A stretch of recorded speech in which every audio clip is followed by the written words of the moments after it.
Hello. Coach, question for you. Names up on the stadium. Pretty cool to look. Harbaugh right over on the top there. But I interviewed all your kids today. You always bring great kids here every single time. So Thanks. congratulations. But what makes those guys so special? I know you got a lot of special players on the team, but what set these four guys apart that you brought in here to meet guys? Well, there are four great guys, and there could have been, maybe 30, 40 other guys, just as good, in terms of ability and just how they conduct themselves. It's just been a tremendous off season, right from the very beginning. Our guys have attacked everything, and every day, just along the way, I've just felt like, how you doing? We're good, and we're getting better every day. That's a good feeling, and now we're honing in on the start of finishing up our trip of Michigan, and then getting ready to start training camp. But it's been a tremendous off season. Maybe to your point, I worry about things, but with this team, I worry less. They do right. They're very respectful. I would even go as far as to say this is the most respectful and most well-mannered team I've ever coached. And I don't take maybe just a little bit of credit for that. That's parents and families. But great group to be around every single day. That's probably the best part of my job. I get to be around this staff and these players every single day. Sam? Good. We talked to several of the players. Most kind of said the same thing, that the focus this year is to not run replacements. Has that been a theme going through the team this year? How do you kind of work against being complacent after having that year? Yeah. Well, I just think so many were a part of last year. So many put in the same work that all the players that aren't here anymore. Some of the stars like Aiden Hutchinson and Hassan Haskins, that whole great group of Dax Hill and Stuber and all those great players like Vastardis. There's a lot of these players that did the exact same thing that those players did. Now maybe they did it a little bit, at a leadership level, and our guys got to see that, got to be a part of that, and got to see how well it paid off, both for the team and for each of those players individually. And why wouldn't you want to do it exactly the same way? It's a great template. Right? Jim, your team travels to Ohio State this season for the first time in 4 seasons, played them last season, first time after the pandemic canceled 2 years ago. Mm-hmm. Your starting quarterbacks, some of your starters may not have played in Ohio Stadium before because of how long it has been. What would you want them to know? Because what would you want them to know about Ohio Stadium that may play a role in how that game is played in November? Because it is in Columbus. Yeah.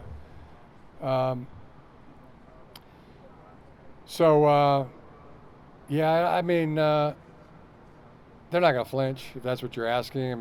There's nothing really I got to teach them or show them or tell them. I know our team really well by now. They don't blink. They don't flinch at stuff, and just keep attacking and building, and that's definitely our goal, to win the championship again, and fight like hell for Michigan to get that done.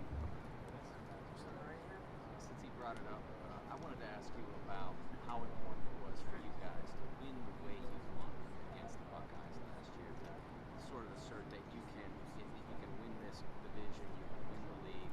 How important was that, not just beating them, but beating them sound? Well, super important. There's no question about it. I'm happy. I'm happy that our players got to experience that. Mostly that's where that happiness comes from, is that, and that's part of the transformational process, that our players learn that, there's big challenges, there's obstacles in the game of football and in life.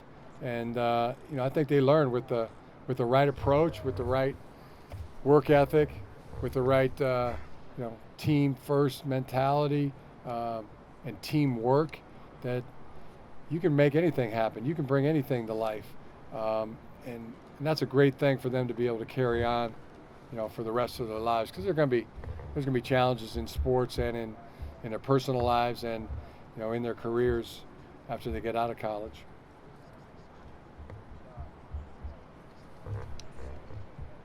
Left.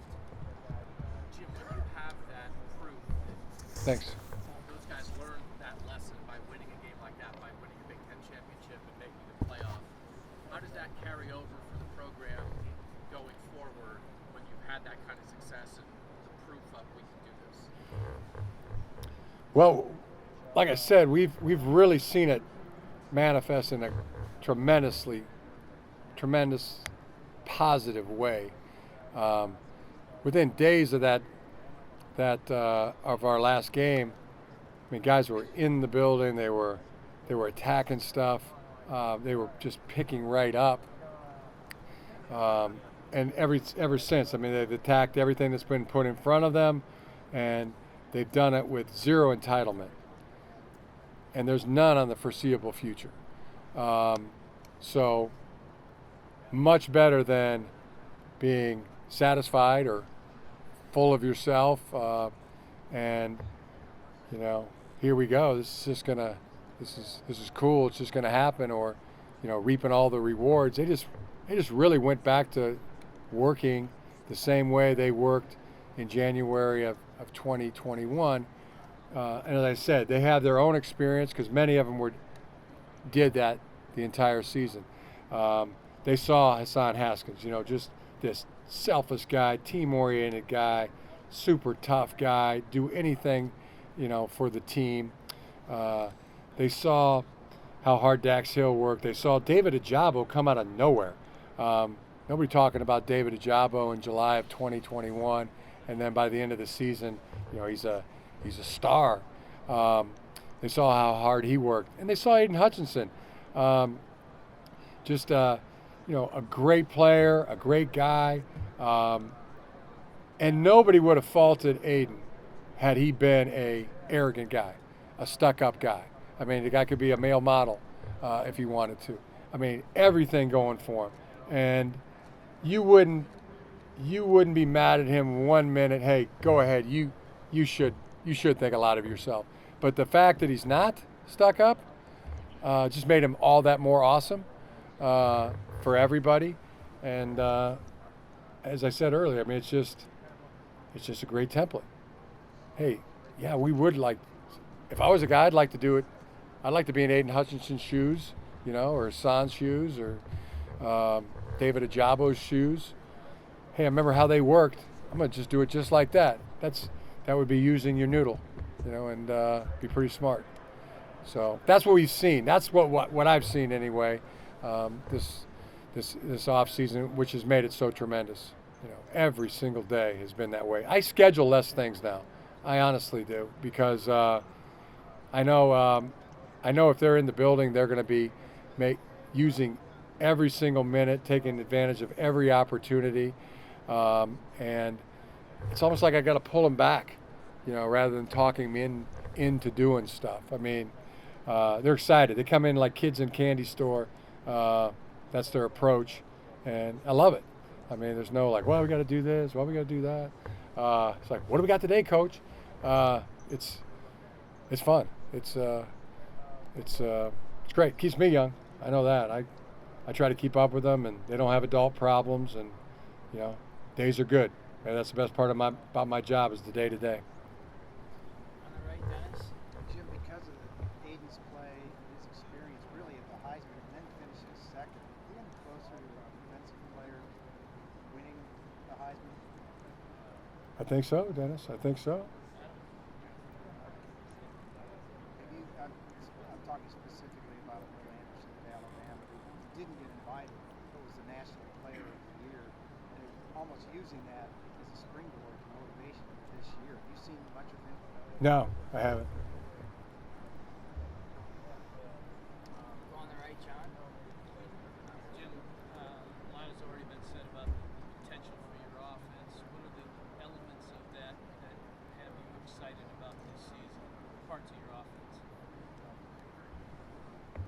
Well, a lot of elements. And I'll first start with the defense, if you don't mind.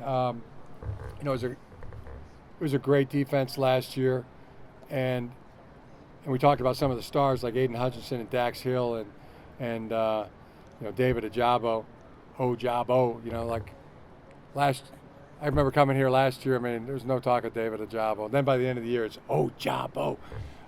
So there's some real stars there, and people are asking how you're gonna replace those stars. I have been a part of many a team where the no-star defense was the better defense. And because there's more competition within the position groups, there's more guys hungry like David Ajabo was a year ago, hunger for that, to be great. And that's why I feel, and as I watch it, I have a sneaky suspicion that it could even be better on defense. Last year, offensively, is the perfect example. I mean, there was a real no-star offense last year, and they played really good together. The line, the tight ends, the quarterbacks, the receivers, backs, everybody meshed, and now you have some real legitimate stars over there.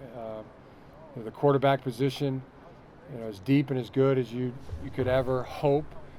Same with the running backs, receivers. There's so many. I mean, there's 6 right off the bat. You could say could be your leading receiver, as the season goes on, and the 3 freshmen coming in. Tight ends is, really deep playmakers. Eric All. I think, in my opinion, his biggest competition for being the best tight end in the country will be Luke Schoonmaker. And I think Luke Schoonmaker's toughest competition to be best tight end in America will be Eric All. Honingford, Seltzer, Hibner. And the other cool thing about those veteran players, whether it's Cade or Eric All and Scooney, Cornelius Johnson, Ronnie Bell, Blake Corum, just the way they coach up the younger players. How they set a tremendous example, but they also they coach them. They coach them during practice. I see Mozzie Smith coaching up our two young interior defensive tackles. Just that level of commitment to the team also bodes well. So excited. Special teams as well. I think it's got a chance to be really good. Both of our kickers, Moody and punter Brad Robbins, return. Will Wagner, the snapper, returns. Caden Colasar, our best special teams player, is back, and R.J. Moten, a bunch of really good guys that are core special teams players, and a ton of guys that are hungry to get on the field and show up that way. Jay Harbaugh does a great job coaching them, and feeling you can tell ready, I guess, ready to get things started. On the left lane. This is not a football question, but you've never been shy to engage in social issues, and recently you came out and shared your thoughts on abortion, and I'm just curious why you felt it was important to speak about that issue. Yeah, in my opinion, it needs communication. We need to talk about it. It's too big an issue to not give real serious consideration to. And I think, that's what kind of person would you be if you didn't stand up for what you believe in and didn't fight tooth and nail for it. So, I believe in letting the unborn be born.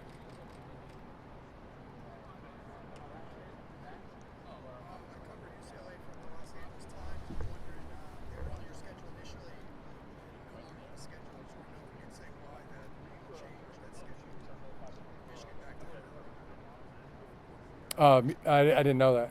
Is that there's a bit of change? You talking UCLA?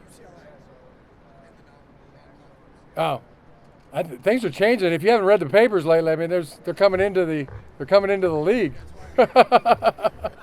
Yeah, Yeah, yeah. I don't know. Maybe that's something to do with them coming in the league. I mean, maybe one could. I didn't even know they were off, to be honest with you. Oh, yeah. I don't know. They don't let me schedule the games anymore. I used to do that when I was at USD, but You know, Isaiah, we've heard you talk year over year about how players they make the biggest game one to game two. I feel like that's pretty similar sentiment year one, year two. With that in mind, how have you seen Donovan Edwards make the biggest stride in the last Mm. Yeah, I totally agree. I mean, freshman year to sophomore year, there's a real opportunity for a huge jump, right? Because you're just doing everything one more time. You're doing everything again for a second time, unless you get into one of those sophomore where you take a step back and start reading your own press clippings or get a big head. I don't know. Donovan Edwards, he's one of those outliers, one of those, just keep doing you, Donovan. That's all I can say to Donovan Edwards. I mean, just everything he does, every way he does it, every way he attacks things, just his personality, just being around him. I mean, can't have any more favorite player than Donovan Edwards. I mean, yeah, he's one of those that comes along every so often, every generation, so to speak. But he's super special. He'll do something. I don't know what he's going to do. You don't know what he's going to do. He may tell you what he's going to do, but I mean, he could be, rolling out, throwing some pass, 50 yards downfield on a dime, making some cut, making some catch. I mean, he can literally do it all. Incredible balance, speed, vision, toughness, and he's just one of those guys. We got a bunch of them. We got a bunch of guys like this. They're my favorite guys. They're the guys. They're the dreamers. They just dream big, and they're the ones that usually make it in this business.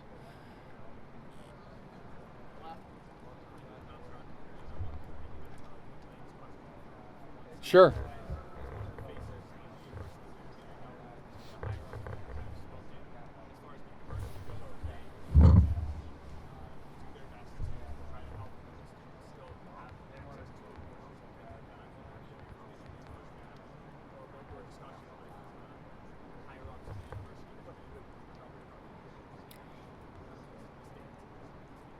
Yeah, I mean that's one of the things I respect and love about the University of Michigan. I mean, they encourage people to share their opinions. They welcome it, and there's even forums for it. It's always been like that at the University of Michigan.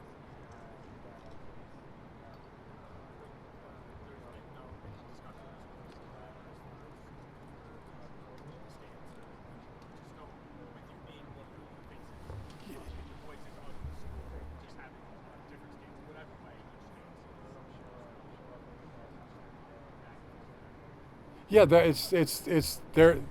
There's a university policy, and I have a different view, but as I said, that's what I respect and love about a place like Michigan. I mean, talking about long-standing. I mean, long-standing, tradition of creating those forums and welcoming people to speak their mind.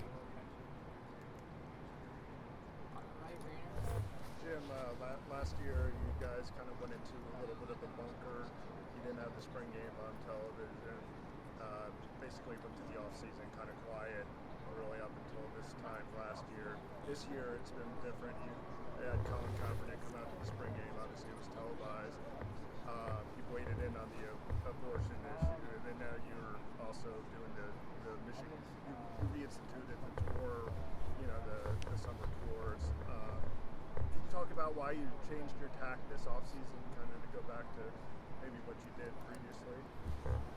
No, there's no tactic. I mean, there's a thing called the pandemic. We couldn't have a spring game. There was the Pandemic, we couldn't go on a tour. And I've spoken out many times, throughout my career about things that I support. And so there's no. But the recipe last year seemed to work. I mean, whatever you did, it seemed obviously to have a pretty intense focus on football. Yeah, that's what we've had. That's what it's been that, Rayner, and then some. I would even say we're in a better place right now than we were a year ago at this time, and possibly, where we left off last season.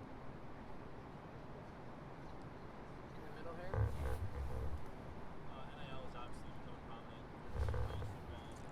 Something to navigate. You guys last year, it seemed like you needed to balance to be physical, to go win the games like they did against Ohio State. This year, building a new identity based on that one, with NIL mixed in, how that affects the locker room. What are the challenges of navigating that and making sure that the team's identity is effective? I don't. It's not something that we're super talk about. I mean, I don't think our players care. I mean, I think they want to get as good as football as they can possibly get, and they know that they're doing really well in terms of NIL, but I mean, that's it. I mean, I think they know that it's all going to be good. Get really good at football, and that's where their focus is. That's the navigation. I mean, see how good we can get at football. That's what I see from them. Yeah, Rob. James, sounds like you believe that leaders can be made, not just born. And leadership can be learned. If that's the case, who did you learn from? Who did you learn to become a leader? I really learned to be a follower from my dad. That's where it started. I mean, he learned me to do what he told me to do and how to do it and when to do it, and learned a lot of really good things along the way. And then after doing that for a period of time, then all of a sudden I found people were looking up to me and asking me for my opinion and watching me for what kind of example I was setting. But that's through Jack Harbaugh, pretty much kind of did what he said and then tried to be just like him as the years passed.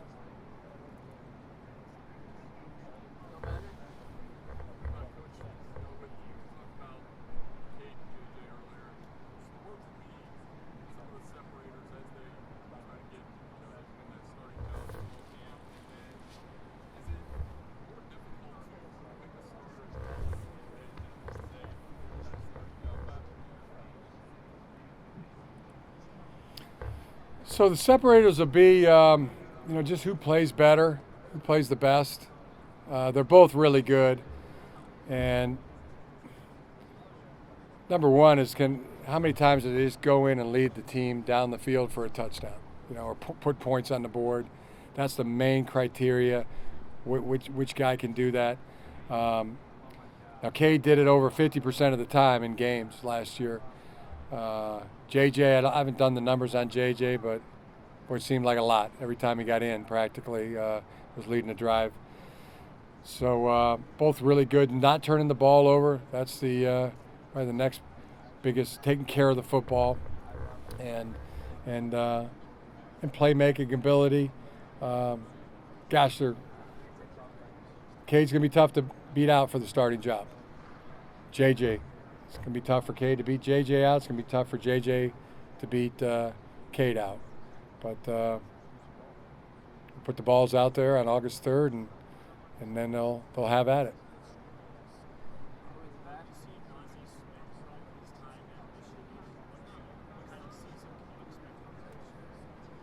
Yeah, Mozzie, as you can tell today, I bet he's the most popular guy around here. I bet, other players from the other teams want to talk to him and, chop it up with him like the young people like to say. Sure, a lot of the media people want to talk to him. You know, he's just got a vibe about him. I mean, there's just this aura around him. You know, I'm the same way. I want to hear what he says. I want to hear what he thinks about things. You know, he's real deep, and he's real, you know, just a real cool guy. And he's a great football player. Everybody recognizes that. And you know, you just see how strong he is, and he kind of just. Then you talk to him and see how deep that, you know, that thought process goes, and how logical everything is, and just a guy you want to be around. So obviously our players look up to him, and he's done a tremendous job coaching the two young defensive tackles. I see him taking them under their wing all the time. So, yeah, I mean, again, one of the favorite guys in the team. Jim, interviewing for the Vikings job, did you feel that had any effect on the Michigan program, on your recruiting in any way? And is there anything about how that process went down that you wish you could change if you could go back? No, you know, like I said, you know, I don't apologize for staying at Michigan, and there was the one day, I think February 3rd, where, you know, I was doing the interview, and we had talked to the players, and, you know, said, hey, here's what's happening, and you know, they don't have any control over that. Just, you know, we'll know, you know, we'll know by tomorrow. And a lot of them told me, they said, I knew you wouldn't go, Coach. Knew you'd stay here. So that was the only day, one day out of the entire off season where there's a little uncertainty. But you know, we've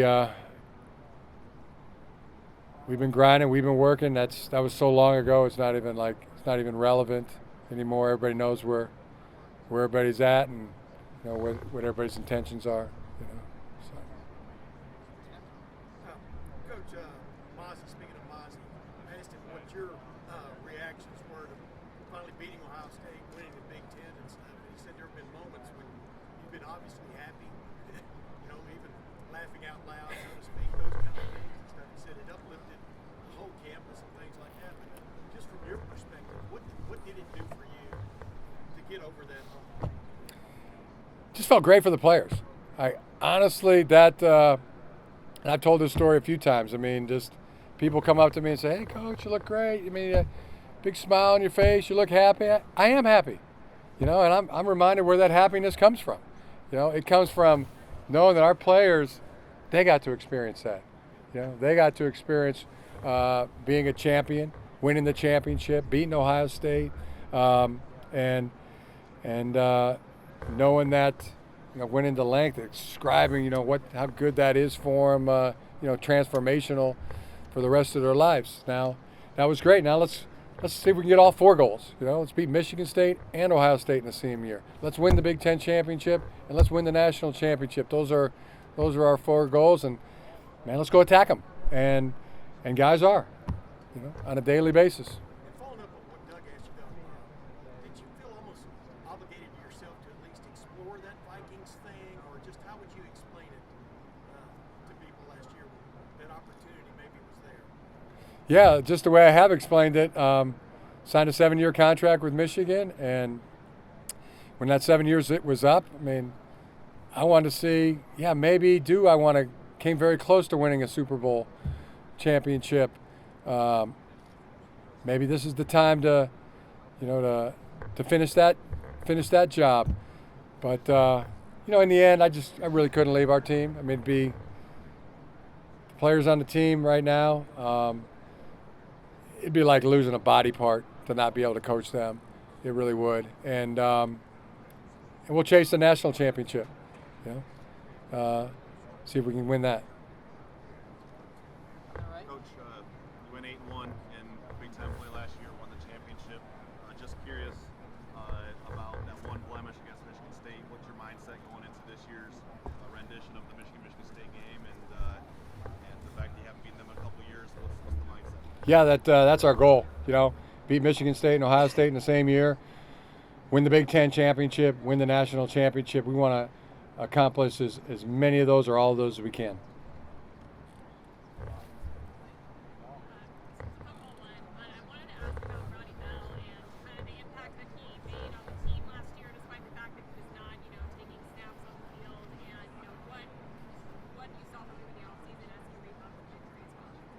Yeah, great question. He was fabulous. It's really discouraging to get a torn ACL in the first, play one half of one game of the season.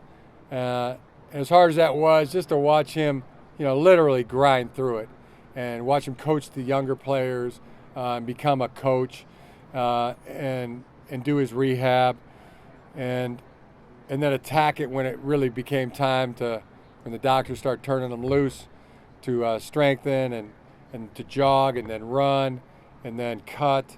So key performance indicators, speed and agility.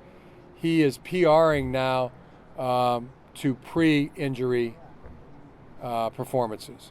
So he's PRing in speed, miles per hour, in plyo stairs, in 3-cone. It's awesome.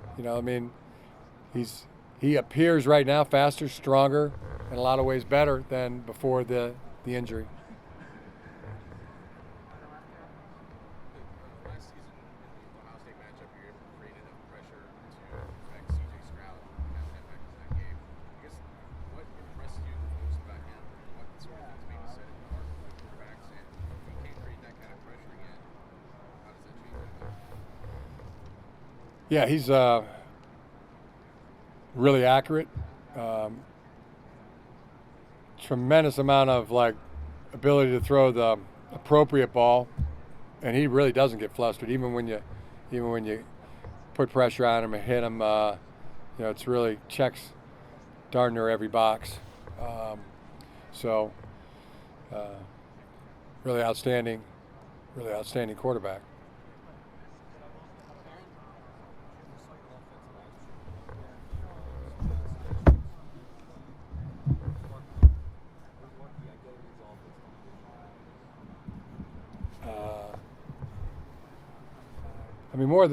More of the same of that, and then also I really believe our passing game is going to make some get even better too. I thought it was good. I thought it's got a chance to be really, really good. The quarterbacks are good, the tight ends are good, the receivers are really good. Lean on that as well. Be like a pitcher having a great fastball and a great curve. I think we have the potential for that. There has been some real times where I've watched practice and go, holy cow! Look at these guys running around, the way they're moving, the way they're catching, the way our guys are throwing. So we definitely want to capitalize on that.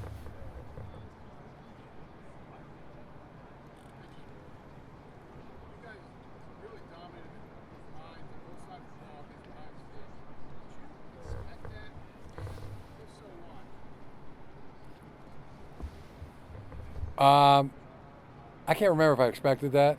I remember that's what we were shooting for, but I can't remember expecting that. Michael, Jim, when you evaluate some of your assistant coaches, how do you sort of weigh what they do with the current players versus what success or not success they might be having with their players? Could you repeat that? When you evaluate your assistant coaches, Uh-huh. how do you weigh what they do with the current players and developing the players already in your program versus what success or not success they might be having on their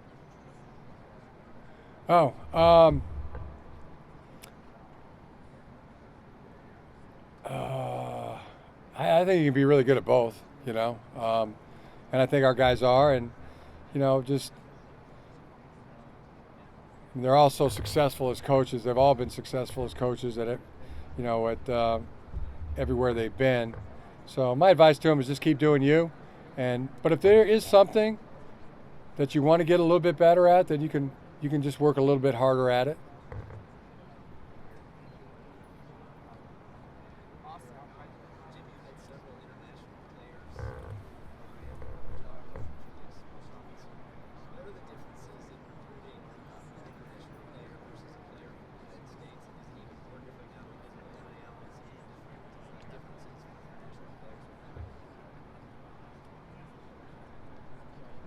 I don't know if I have a great answer for you there. I mean, it sure hasn't seemed any different, you know. Not too different anyway. Recruiting Julius and coaching Julius or David Ajabo.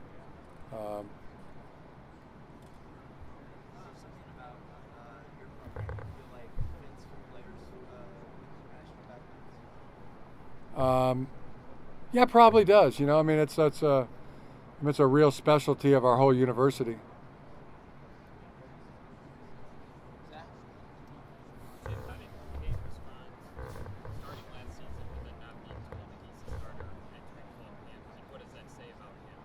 Who said he wasn't entering as the starter to fall camp? How did he respond to that news? What news? Who said he wasn't the starter entering fall camp? You said him and JJ were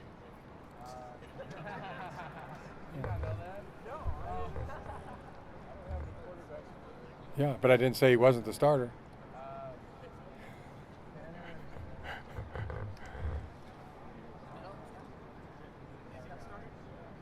Yeah, Cade's the starting quarterback. He's going to be. We line up first practice. He's going to be taking he'll be with the first team.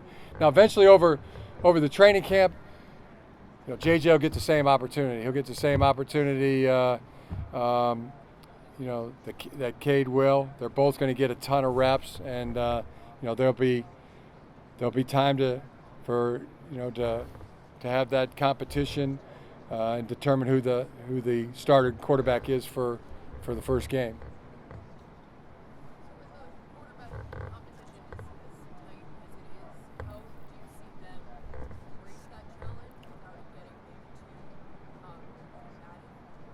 Yeah, it's a great word. Competitive, not combative. I mean, that's what we strive for, and that's exactly what we had last year. And both guys are great guys. I mean, they both team guys, and you know, they're both driven. You know, they're both dreaming of being that guy. They're both putting in the work the entire off season to make that happen, and so that's what we'll be shooting for again. You know, competitive and not combative. Coach, when you were the head coach at Stanford, you competed regularly against USC and UCLA. Just what's your perception of those programs, and what will they bring to the Big Ten down the road? Yeah, great programs, great academic programs. Be a great fit, I think. You know, personally, I'm an old school guy. You know, I kind of like a strong West Coast conference, a strong Southeast conference, a strong Midwest conference, a strong East Coast conference. But things are different now. Things have changed. And they'll be probably not the last either, I would guess, but we'll see. I'm glad we're in it. You know, should be a heck of a ride. John? Jim, you lost Coach Moeller not long ago. Can you share a memory or two that will always stay with you? Yeah, just a great man. When I was coming here to play, I was Coach Mo was the offensive coordinator, and then like right after signing day, Bill McCarthy went to Colorado. Coach Moeller got moved to defense and was defensive coordinator. Andy Moeller was in my class. You know, Coach Mo just one of the all-time great ones. Great coach, great man, and you know, it'll be just don't quite make them like that, it seems. You know, time for guys like us to start standing up and being great football guys too. So he'll be missed. I had he was funny. He was so many great things he'd say, you know, quotes he'd say. I told the guys on the Big Ten Network earlier that he had one that my dad would always say, "We're in a pear tree now. We're in a pear tree." And you knew that was a good thing. You know, we were in a good spot because we're in a pear tree. Don't know why being in a pear tree was a good spot. Maybe it was a partridge in a pear tree from the song, but my dad would say it we're in a pear tree. And I always thought it was my dad's saying. But my dad told me 2 weeks ago when Coach Mo passed that that was a Coach Moeller saying. So something that's been with me. What else, Dad? What else was a Coach Moeller that you've said? But yeah, I know they were great friends and coaches together on the Michigan staff, and heart goes out to the Moeller family. Condolences. It's Gary Moeller's a great man. I don't know if you were able to see your daughter's TikToks, but they've surfaced. Yeah. Popular. And you'll get often to see you in the non-football world, and you love football. What was it like to get away for as long as you did, and what's your reaction to just how viral those were? Yeah, a couple of people called and said that they thought tell Grace she did a great job. She's like a 5-star on TikTok, etc. And I didn't know until like she'd done a bunch of them, I guess. I mean, all of a sudden she's filming me like, what are you doing? You tracking me, Grace? She goes, yeah, Dad, I'm tracking you. I'm making TikTok videos and people are laughing at you and they think that they're really funny. And so that was kind of it right up until the last day of the trip. And I don't think she put this one in a video, but the last day we were staying at a hotel where there was many models, male models from Dolce and Gabbana walking around the hotel. And so I got my 2 nieces, my 3 daughters around the trip, and my mom, and me, Jack, and my father, Jack, are the only three boys on the trip. So we're at dinner, and I guess 2 of them were sitting near us, and they said those guys are models from. I'm like, what, models? Male models? Where? And they're like, Dad, shut up, Dad, you're embarrassing us. You're the worst. What are you talking about, models? Those guys over there? And they're like, Dad. They're getting all red-faced, so you're the worst, most embarrassing dad ever. Okay, you want to see embarrassing dad ever? I walked over there, asked the 2 young men if they wouldn't mind posing for a picture with my daughters, and so they were really red-faced. But then they kind of went into model pose, my daughters did, and then 5 minutes later, they were texting it to their friends about. So I imagine I was able to accomplish being the most embarrassing and making it also made their day at the same time. So, yeah, pretty cool. She didn't put that one in there, did she? Jim, you're saying how you seem happy because you are happy, and you were happy for your players to experience all the success they Right. had last year. But just trying to dig in a little, Michigan was basically a 500 program for the 7 years before you got here. Now you've been here 7 years, and you're coming off a Big Ten championship and a trip to a playoff at a place that you love, and you've sort of restored Michigan's place in the college football landscape. And I know you're not done. You want to win a national championship. This isn't the end. But what does it mean to you to have that Michigan is now at this point, and it's the place that you love, that you came back to try to restore? Wow. There would be a lot of layers peeling back on the onion on that one. That would require a lot of peeling back. You had to stick to we're going to finish up our trip around Michigan, and then get started with practice on the 3rd. I mean, that's really what's right in front of us. And the trip has been great, by the way, just a blast. It's been educational. It's been team bonding. It's been opportunities for servant leadership, and it's been fun. And lastly, it's been something that's kind of just taken our mind off of some of the stress and worry of starting training camp. So maybe that's another reason I'm kind of in a good mood. We're not just sitting around, at our domiciles waiting for practice to start. We're out there, connecting and with people and having a good time. So that's different. maybe Rayner can come up with some kind of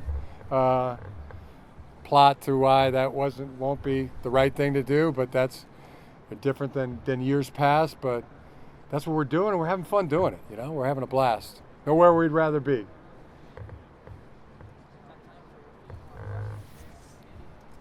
Jim, I know that you've used the phrase transformational, not transactional regarding NIL. I know that Ryan Day told Ohio State boosters they need $13 million to keep their roster intact. Yeah. When you heard that comment, I was curious how that came across your desk and what your thoughts were. My thoughts were I think we can do more. I think maybe we can even double that at Michigan. I think that's possible. And I think it's going in a terrific direction that way. I mean, you know me, I've always been for NIL. I believe players should have a share in the revenues. And I think that's something that's really possible at Michigan. So, and I think that's where we're headed. When you say revenue, do you mean like literally from the school, the TV contracts versus the third-party providers?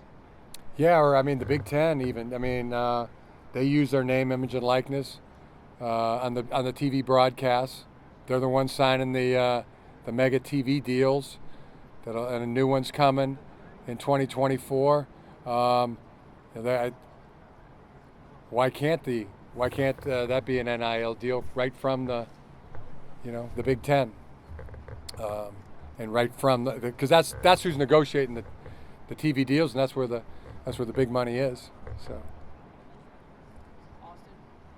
Yeah, just to follow up on that. So, the revenue share you're saying coming from the conference in return to players for participating. For using their name, image, and likeness. Kevin Moore earlier advocated for a uniform federal regulation of NIL as opposed to the different state laws that are out there right now. How do you feel about that? Do you feel like there are differences in how NIL is being administered in different places? No, I mean I don't know.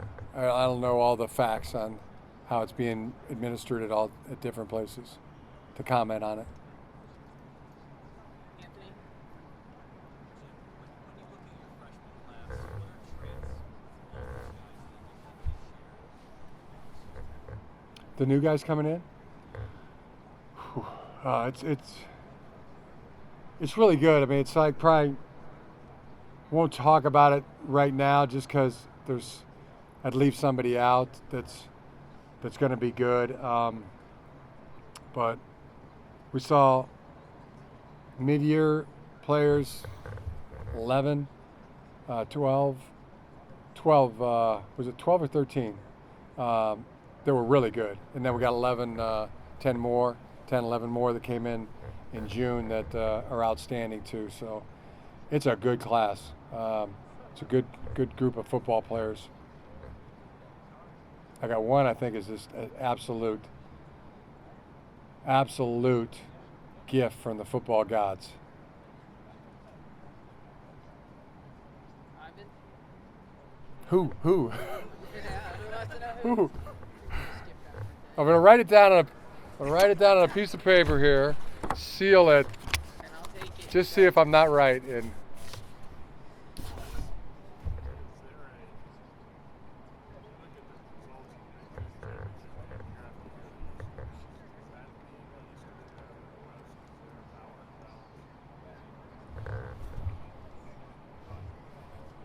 I don't know.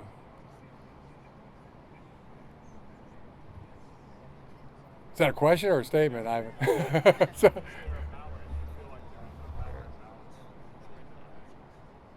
Oh, I don't know. I don't know for sure.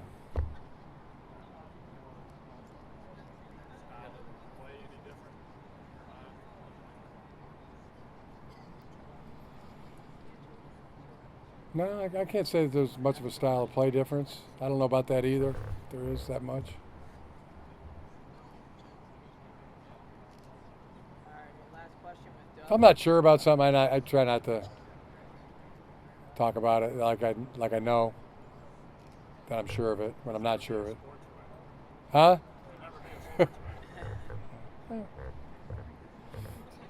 I don't know about that either. We good? Last question. All the conference